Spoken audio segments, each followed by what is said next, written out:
Fort Monroe میں dams جھیل کے اوپر کھڑا ہوں. اس طرف سورج ہے تو وہ ویو کلیئر نہیں آ رہا. اب میرے خیال جو ہے سیڑھیاں اترنے کی بجائے یہ نیچے سیڑھیاں ہیں بہت، تو دوسری طرف آ کے بناؤں تو یہاں سے صحیح ویو نہیں آئے گا. السلام علیکم فرینڈز، میں عباس اور آپ دیکھ رہے ہیں اپنا چینل اے بی سی نیچر.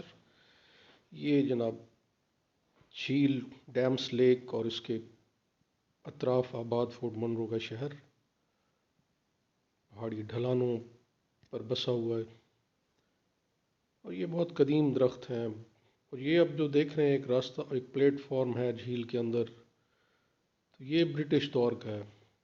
تو صاحب بہادر یہاں سے نظارہ بھی کرتے تھے اور یہاں سے جمپ بھی کرتے تھے، نہاتے بھی تھے جھیل میں. تو تاریخ یہ بتاتی ہے کہ مقامی لوگوں نے تو شاید کسی انگریز صاحب کی جان نہیں لی، اس جھیل نے دو انگریزوں کی جان لی جن کی قبریں وہاں اوپر گورا قبرستان میں، جو اس کا میں نے ذکر کیا تھا، وہاں موجود. یہ ساری یہاں کے ہوٹل اور گھر بڑی تیزی سے ہوتی ہوئی بے ہنگم تعمیرات جنہوں نے ساری خوبصورتی کا ستیہ ناش کر دیا ہے. تو یہاں سے ہم انٹر ہوئے تھے فورٹ منرو میں. Welcome to Fort Monroe. یہ وہ تھا جناب منرو لاج، یا جو جسے ٹیم بنگلہ کہتے تھے، جو میں نے آپ کو دکھایا تھا. تو یہ اس کی ایک جھلک، اور یہ اس کے ارد گرد پہاڑیاں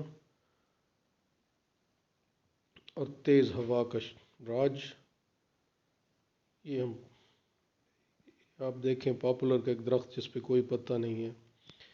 یہ بالکل ہم ڈرائیو کر رہے ہیں فورٹ منرو کے سنسان سڑکوں پہ، اور خزاں رسیدہ کے کوئی دیکھیں گھاس اور پھول سب سوکھ چکے ہیں، سبزہ کچھ، اور صرف درخت جو وہ پیڑ جو سارا سال سب بھرے رہتے ہیں، جیسے وہ چیل ہے، پائنز، اور وہ سائپرس یا سنوبر اور جونیپر، وہ بھرے ہیں، باقی سب سوکھے ہوئے ہیں.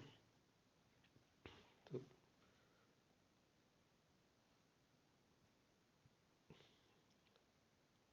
یہ میں نے آپ کو بتایا تھا کہ 19th سینچری میں 1873 میں یہاں، بلکہ اس سے بھی ایک آدھ سال پہلے، شاید 1873 میں تو رابرٹ سنڈے مین آئے تھے.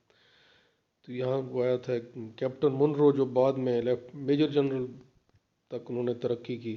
انہوں نے یہاں ایک پوسٹ بنائی تھی. ایک قلعہ تھا جو اب نہیں ہے، اس کے کچھ کھنڈر ہیں، اور اسے کھنڈروں میں بدلنے میں بھی موسموں کا زیادہ اثر ہے، کوئی لوکل ریزسٹنس کا نہیں ہے. کیونکہ یہاں بارشیں اور برف باریاں، اور پھر یہ ہے کہ بعد میں اس کا خیال بھی نہیں کیا کسی نے، تو وہ ڈھہ گیا. ایک آدھ برج کے اوپر موجود ہے، وہ کبھی پھر آپ کو دکھائیں گے. تو آپ نے نوٹ کیا ہوگا کہ اس پوری ڈرائیو میں کہیں بھی آپ کو کوئی انسان، کوئی گاڑی، کچھ نظر نہیں آیا.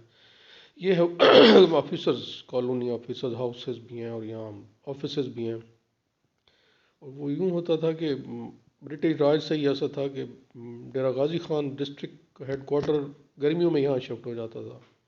اور یہ کافی عرصہ جب تک دفتروں میں ایئر کنڈیشنر نہیں لگے تھے صاحب لوگوں کے، تو اس وقت تک ایسا ہی ہوتا تھا. گرمیوں میں ڈیرہ غازی خان کے ڈپٹی کمشنر اور ایس پی اور باقی آفیسرز مختلف ڈپارٹمنٹ یہاں شفٹ ہو جاتے تھے.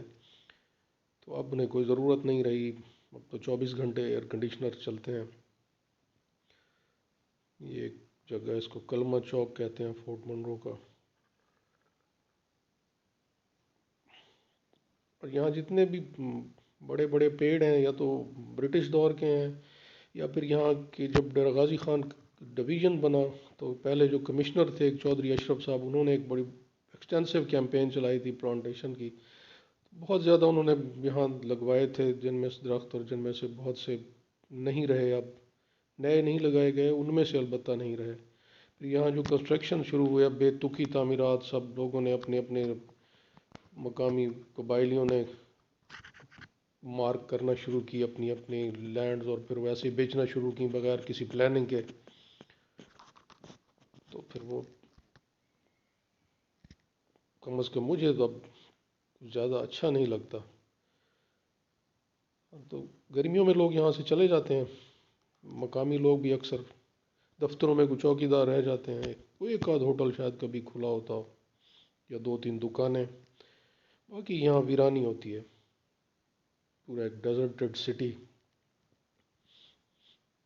ایک اتنا بڑا گھوسٹ سٹی بن جاتا ہے.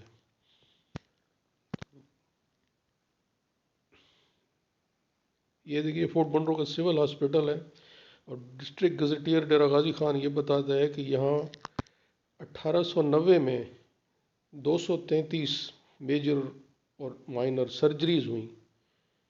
تو یہاں کو 3000 سے زیادہ قبائلی لوگوں نے یہاں اپنا علاج کروایا. یہ 1890 کی بات ہے.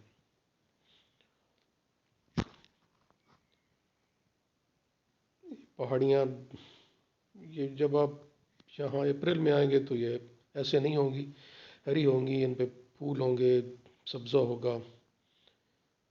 یہ میں وہاں کھڑا ہوں جہاں آفیسرز ہاؤسز ہیں، تو وہاں سے اسے کہتے ہیں صاحبیں والا ٹبا.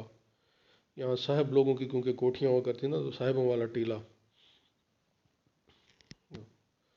یہ بہت کچھ گنے جہاں زیتون، یہ ہمارے ساتھی تھے، اور یہاں کوئی نہیں نظر آئے گا آپ کو.